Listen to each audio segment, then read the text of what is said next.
Yep, yeah.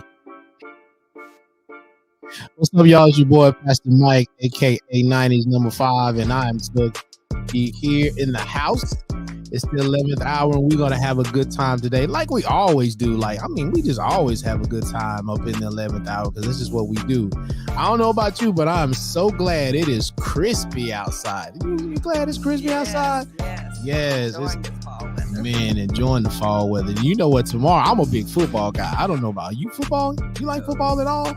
No. Okay. Well, I'm gonna pray for you. We got the big Tennessee Florida game tomorrow. So, man, I'm just gonna sit back and relax and check that out. So I'm excited. So you know how I'm gonna have a lot of fun. Look, as long as my eyelids stay open because I'm kind of tired, but I look forward to it too. But here in the 11th hour, man, we talk about making great decisions in life. And sometimes we get into that 11th hour moment where we got to decide which way we want to go. So today I have a great and exciting guest on the show. I'm so excited that she's here. So one thing me and my wife wanted to do many moons ago, because my wife, she has the people that do gardening. What do they say? They have the green thumb or whatever it is. Yes. She has the green thumb for kids. Like, man, I'm telling you, she has that thumb. And I was like, we need to open up a daycare or a facility because she's done all of that. Like, she's done the Montessori thing and she's been in childcare for so long. She was a private nanny. I was like, we need to go do this for ourselves. And she always used to tell me, no. She was like, I don't want the red tape. I don't want the state coming in and all that kind of stuff. Yes. So I am so excited to have you on today because you're gonna help me understand all that stuff. So I'm gonna let you take the mic. Tell us who you are, what's your name, what you do, and those types of things. My name is Lois Johnson. I'm retired from the state of Tennessee. I work for the Tennessee Department of Human Services, Okay. Child Care Licensing. Child care licensing. That even just sounds dangerous. Just when you when you say that, because the first thing that pop in my head is the Miss Grinch coming through with the clipboard and the pencil and the paper. She's saying, no, fix that, fix this. It's not quite, but sort of, kind of close to that. Kind of close to that. Okay, yeah. So have you ever seen those movies when the what they call the food inspectors when they come in? Yeah. Is that the kind of reaction you get when you walk through the door? Oh, before I get there. Before we get there, you have that reaction. But, people are a little nervous about it. And mostly people that are not really doing what they should be doing and they know it's not up to par. So, of course, you get nervous. Right. When you're not doing what you're supposed to do. When you're not doing what and I'm sure if we gave you enough time, I'm sure you could give us a lot of stories. A lot of ones. Okay, so tell us, how did you get into this? What was your desire? How did you get into this business? Actually, it was kind of by accident. I used to investigate elderly abuse for the state of Tennessee. Okay. And it became extremely dangerous. I worked in a department. I was in a cubicle in that department, the daycare licensing department, and they overheard my conversations because we were in cubicles and you could hear everything. Right. And so the supervisor approached me. He said, Lois, he said, I like your work style. He said, how would you feel about coming to work for daycare licensing?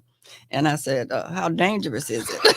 And of course, he laughed. And then he said, not like what you're dealing with. I said, oh, okay, well, I'll give it a shot. And that's how it happened. Oh, wow. Okay, now you say dangerous. I'm thinking fatigues and walk around with, with ammo and protection. Like dangerous, like what do you mean when you say dangerous? What do you mean dangerous? In relation to daycare? No, in relations to the elderly abuse.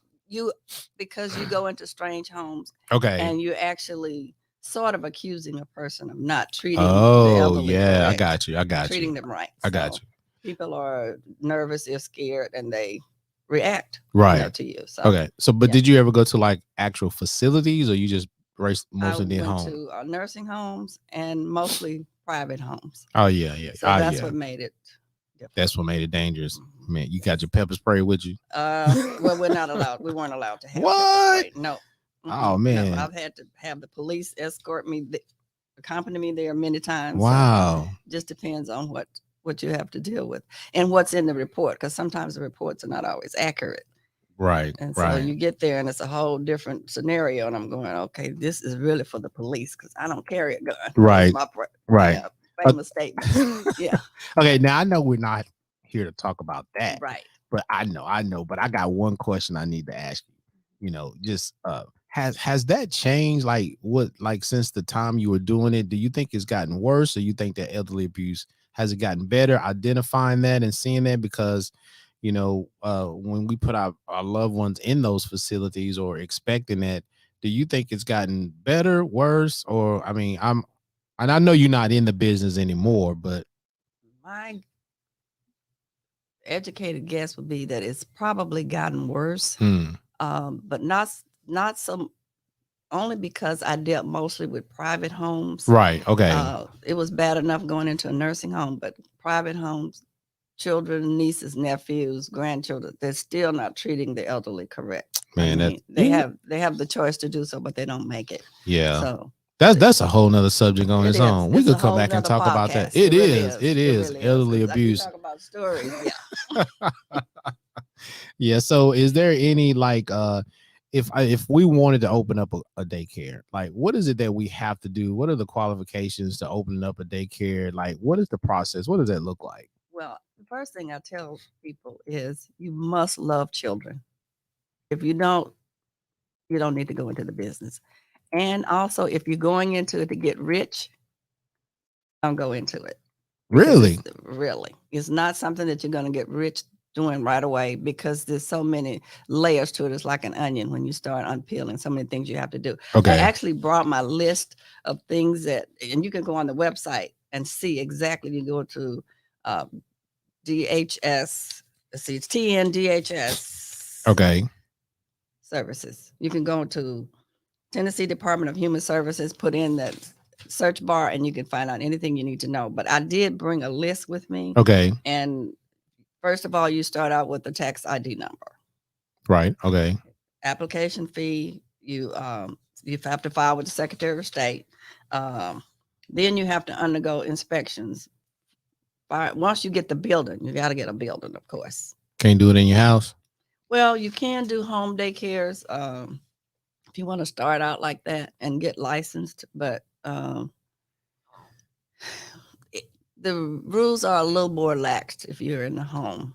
Okay. So it's not quite as strenuous, but you still have to be licensed by the state, and you still need to follow, guidelines and rules. Okay. And there's a book for that. A book.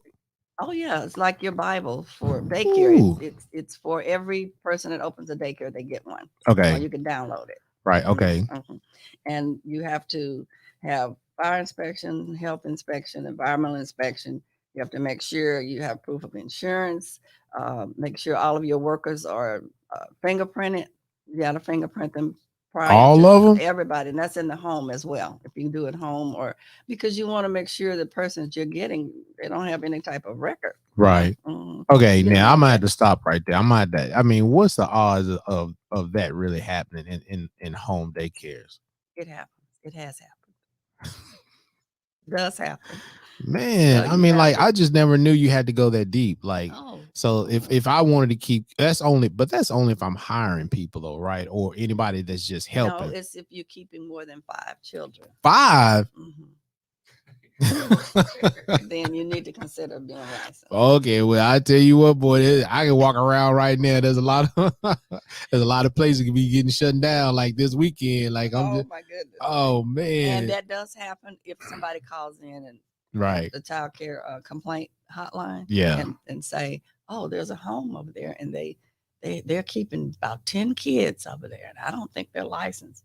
A neighbor can do that. And right. Then of course the state comes out and they do investigate.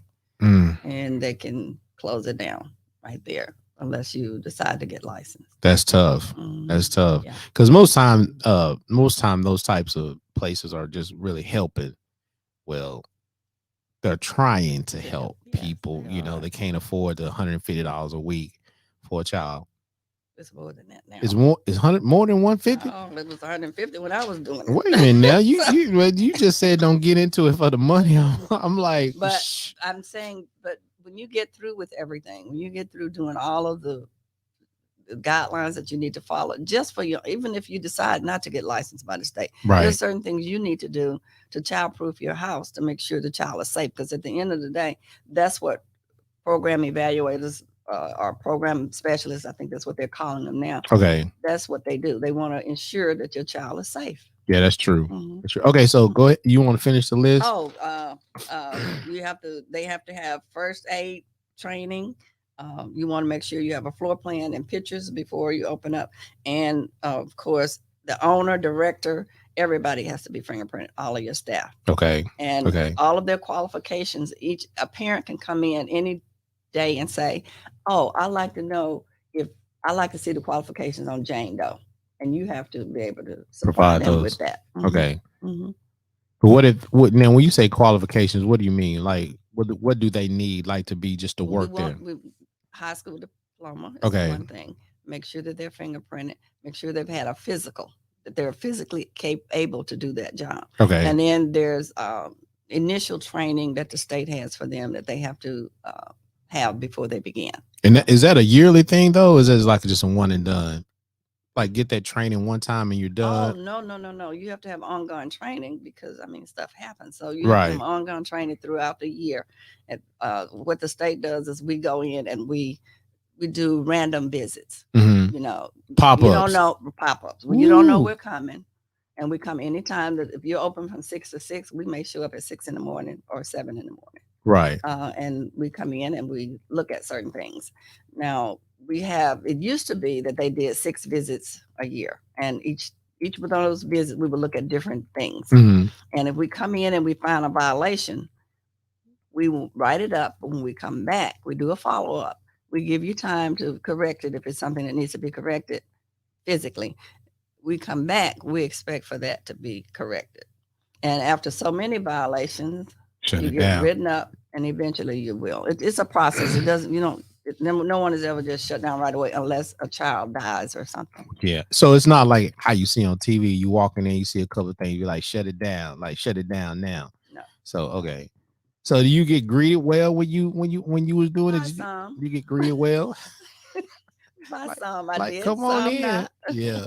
Yeah. Some runner. You know what? If you close at 6, you know, I could imagine you showing up like at 5:45, like Oh, we showing don't up. do that. Yeah, No, that's 'cause too we late. need time. No, that's too late. That's not even fair to them. No. Okay. Mm-mm. Okay. So how long have you? I know you told me I know you don't want to date yourself, which I That's cool. okay. But how long have you been in this business? And did you have to like you went from one to another? Did you have to get different qualifications to start doing? No, my degree was in human services. Okay. So Okay. that's kind of a general social worker degree. So Right. you can do several things with that. I did elderly abuse first. Well, initially I did something else. I was a program coordinator at a homeless facility for LA County where we took in homeless women and children, Mm-hmm. women that had been on drugs off the street, and then we would help acclimate them back into society. That's where I started, and then I just went from there. It just Wow. progressed. Mhm. You know, we just don't have enough time, man. You got a lot going on. There's like a ton of questions I really want to ask you, but I'm gonna try my best to Let's stick. stay with daycare. Okay. But that's what makes it fun, though, just to kind of sneak a Stick question something else in. in. Yeah. Okay. Okay. What do you feel is the most important thing people need to know about daycare and child care facilities, especially like when you're looking for one? Is it cost? Is it price? What is it that people need to really make sure they're looking for? First thing, they want to make sure it's licensed. Okay. Well, that makes sense. Yeah, because unlicensed daycares they have a lot of leeway. Mhm. I'll just leave it at that. But you want to make sure they're licensed, and you want to make sure that the people that own it, that run it, are qualified to do so. And one of the things that you do is you do your homework. Go on the website, check the daycare out Mhm. to make sure it's suitable for you. Say, for instance, you said, "Well, by the time my child leaves here, I would like for my child to know Spanish." Some daycares have certain things that they focus on. Okay. And so you look at all of that, and you want to make sure that all the workers are qualified to be there. They've had their background checks and all that, and you can find out. I mean, you can just ask them, and if they're upfront, they'll tell you. Mhm. They'll tell you, "Well, we're working on it. This is what we're doing." And so you want to make sure they're licensed, that the people work there, that they love children. At least you have to get a sense, and you have to use your sixth sense when you're going in, Right. because when before you bring your child in, you want to interview the director. Mhm. And if you have like a small child, like a baby, an infant from like 6 months to 18 months, you want to talk to the person that's going to be caring for them. Okay. And so you can get a sense of a person just by conversation. Okay. So Now I know you had mentioned at the very beginning when we first started, you talked about some of the things before you open a daycare. It's like you mentioned the love of children. Like, I mean, really, people it's like a business though, right? I mean, do it people is a kind of get business. into it just for the money? Like, because I mean, I was thinking 150 is a lot, or 150 a week is a lot, but I guess, but if you have 10 kids and and you're doing, let's just say 175 per child, like that's a lot of money. But you also have overhead that you need to. True, that's true. You have to provide meals for them. You have to provide some form of education. You have to buy equipment that's suitable for them to have outdoor time because they're not going to be in the house the whole time. Now that would be a write up. Yeah. You can't keep them inside, so you need good equipment to make sure that when they go play, they're not going to get hurt while they're out Right. there playing. The old plastic swing set ain't gonna work. They ain't gonna You work. want something good and sturdy that's going to stay in place when they get on it. So a bad sign would be if I go into a daycare and you can't get an audience with the owner or the director, or you can't have these interviews that you just mentioned. Is that would be a sign? Be like, That's okay, a red flag that's a because red flag. they should be open about that because you're Okay. bringing your child in there and your child is so precious to you. Right. And that's Right. what they should remember as a parent. You don't want nothing to happen to this baby. Right. Right. So Man, okay. So I'm not gonna open one, but what are some of the basic things when you are using these facilities that you should? And then now we know we should interview, we should look for qualifications, we should talk to the director, but when we're walking through the center, what are some of the things we should be looking for? it's on the sign on the wall. It should be their license should be posted. Okay. And sometimes they'll post their violations. Um, Also, fire inspection should be posted someplace. Um, Health inspection, environmental inspection, all these inspections are done. The state doesn't do it, but these entities, the fire department will come out, the Right. health department will come out. You Okay. want to make sure that they're doing everything up to par. For instance, the health department will come in and make sure your refrigerator is at the right temp for the Mhm. food because you don't want your child to get spoiled food. So it's so many little. Yeah. That's what I Starting meant get by when I said all those layers of onion when you get through peeling and you go, oh, I don't know if I want to do it. man, I'm starting to see why she said no. Oh, it's a lot to it. It's Yeah. more than what meets the eye. People, oh, I'm going to open a daycare. I got 6 kids and I'm ready to go. Yeah. It's not that simple. Not that simple. No, Now you keep saying the difference between licensed and unlicensed. So you can open up a daycare and be unlicensed. You can do that You can open one, but you're limited as to the number of children you can have if you're if unlicensed, you're unlicensed. and that's just 5.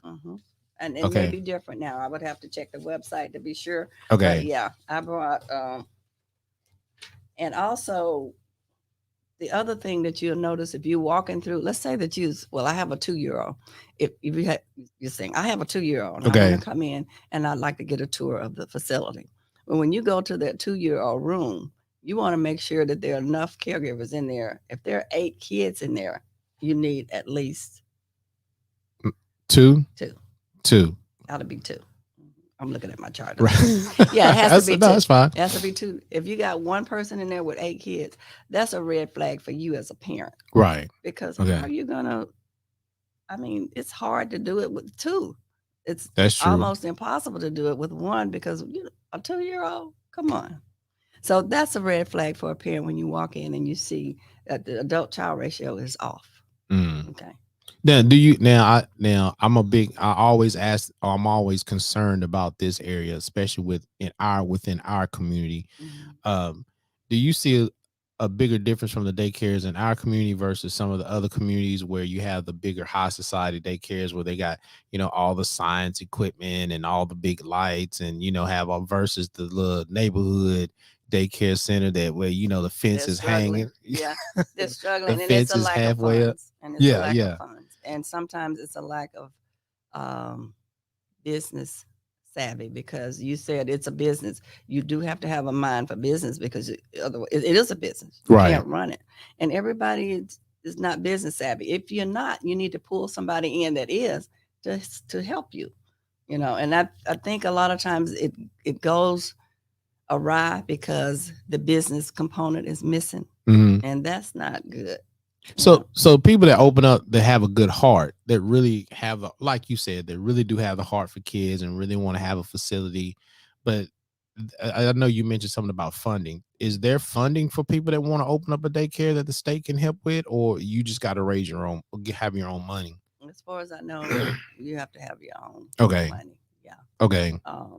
That's why you get backers. I mean, if I was in it, I was going to go into business, I would hit you up, Trent up, everybody that in my circle, and see if I can't get some supporters to get started. There is a daycare in Shelbyville, and it's 4 people went in together, and it is awesome. Wow. It's awesome. So if you know that you can't do it by yourself, pull in somebody else. Pull in some people. You do it. Nothing wrong with that. No, and I find daycares are very important. Like, people really need them. Like, yes. I mean, it's amazing how they just kind of take off, because even here in Murfreesboro, I mean, there are some just popping up like almost everywhere, and I'm thinking, man, like, where are all these kids coming from? And like, like coming from California, New York, Florida.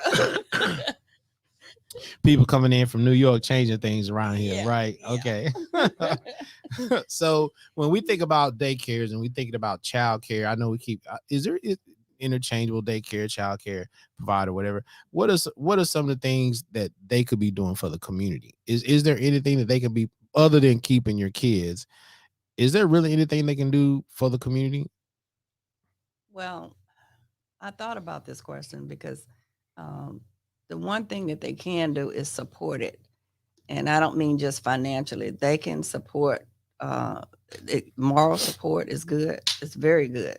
And it would be good if you had a community that would support. If they saw a daycare that's struggling and they needed the daycare in that area, right, then I could see them even helping to fund that daycare. I mean, there's nothing wrong with that. That's what community is about. We come together to help each other.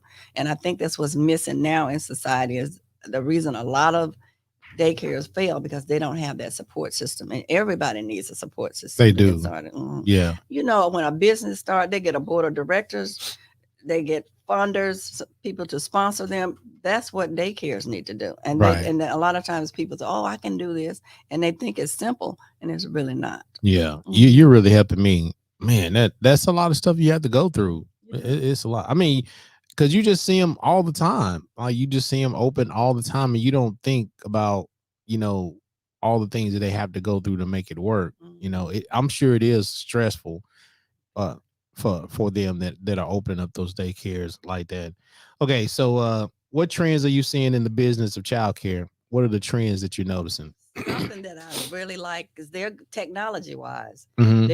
They have these cameras, and a parent can look on their phone. Oh, and yeah. see how their child is doing. And I love that, because it helps protect the agency and the child, Right. Because I've known some things where there was no camera, and it was he say, she say, you don't know.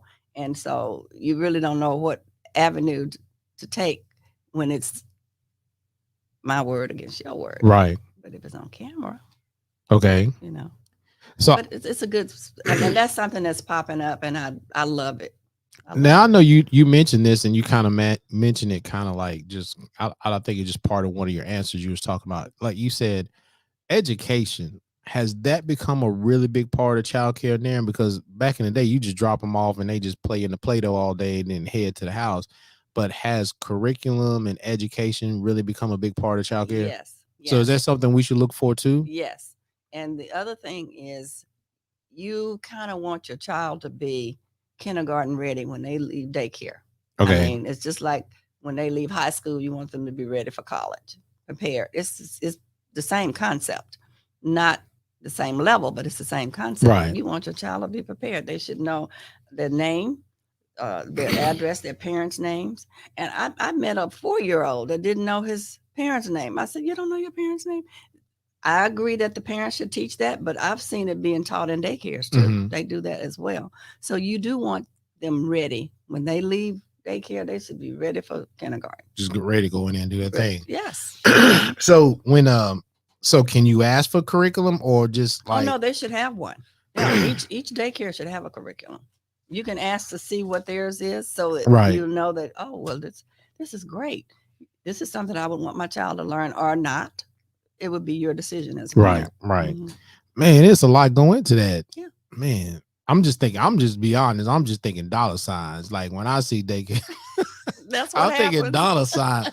I'm thinking how much can we get, you know, for each child and all that. So, and I'm gonna be honest, and well, you probably already know, like people really try to stretch it to where they don't have to spend so much. And you think that's where a lot of these daycares end up falling because they're Yes. Yeah. trying to skate the corners a little bit. Exactly. Cutting corners, Don't work. it doesn't work. It doesn't work. Okay. What is your approach with daycare owners and how they run their facilities? Like when you talk to them, what is it what you're looking for and how do you deal with them? First of all, I have an advantage, and I talked about it earlier. I can go in unannounced at any time. Right. Okay. So that's one of the approaches that we use as I mean the state uses when they go in. The other thing is when I was a program evaluator, I didn't just write people up. I let them know why they were written up, and I do a little training session if I have the time to do that, so that when I come back, this is corrected. You know, whatever I wrote them up for, it is corrected. And Okay. see, that worked really well for me. Now, occasionally I got in trouble because I was told, "Oh, you're spending too much time in the daycares." I said, "Do you want quality or quantity?" I said, "We can't have both of them." Right. I said, "If we're going to write them up, it's fair enough. We need to be fair and let them know why I'm writing them up and how they can correct this. Okay. You just need to take the time to do it." And that was my approach. Well, that's cool. Mhm. Now I know you've had some hostile, some Yeah. some hostile because they think, you know, I think people always think the state is out to get them. Mhm. I always think the state is out to get them no matter what. So when you talked about the license, what is it that they have to go through to get those license? Do you remember what they have to go through to get Yeah, that? this process right here.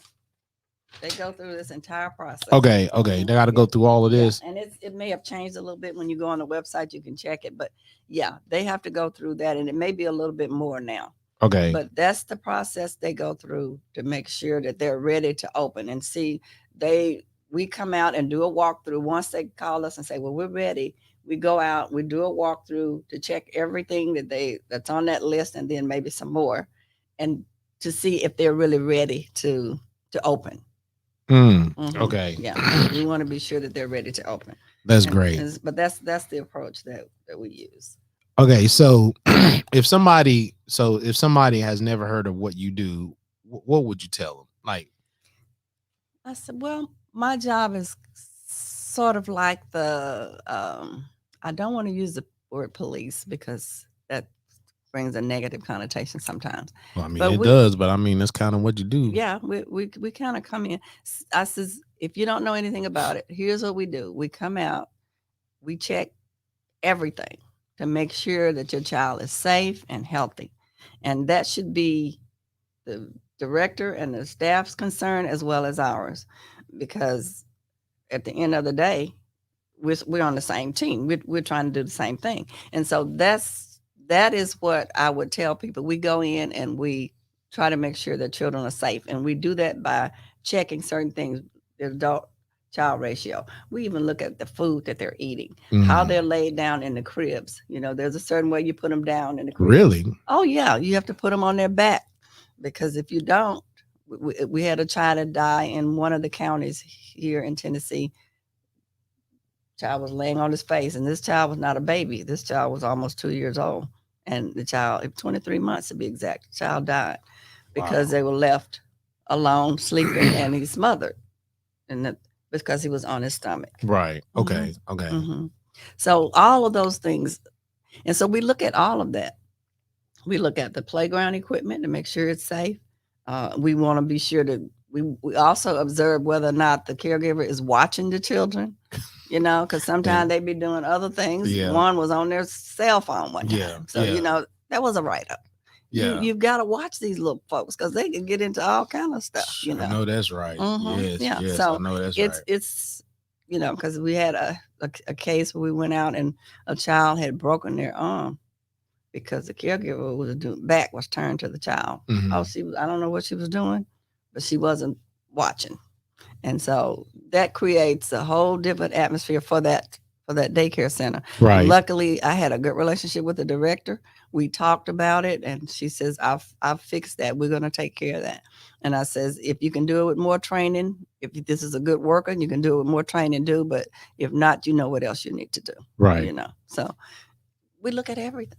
So now did you do this in California too, or just here? Just here. Just here. Mm-hmm. Now, do you think states are different, or do you think everybody requires different things from state to state, county to county? It's probably a little different from state to state, but overall, it's uniform. It's uniform. You have to be concerned about the welfare and safety of the child. That should be your number one priority.